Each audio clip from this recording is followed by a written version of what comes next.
భారీగా ఉపాధి అవకాశాలు, ఉద్యోగ అవకాశాలు ప్రైవేట్ సెక్టార్లో.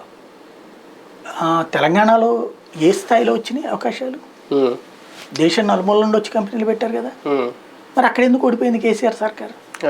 అన్ని ఇచ్చాక మరి ఎలాగా దీన్ని ఏ విధంగా ప్రామాణికం తీసుకోవాలి? అక్కడ నిరుద్యోగం గురించి గొడవ ఎందుకు జరుగుతోంది? ఎందుకు యువత నిరుద్యోగం గురించి ఉద్యమాలు చేశారు?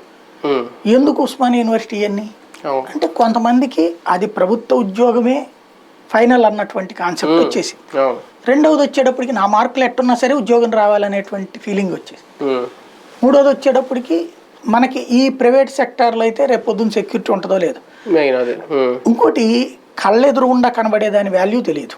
అంతే కదా. అవును. ఇప్పుడు మా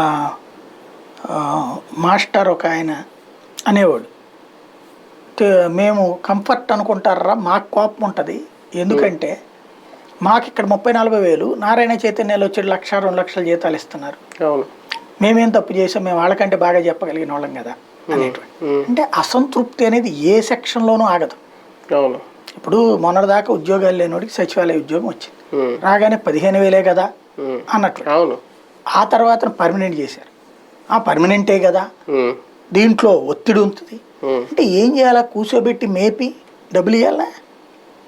పని ఒత్తిడి ఉండకూడదు, జీతాలు ఇచ్చేయాలా, లక్షల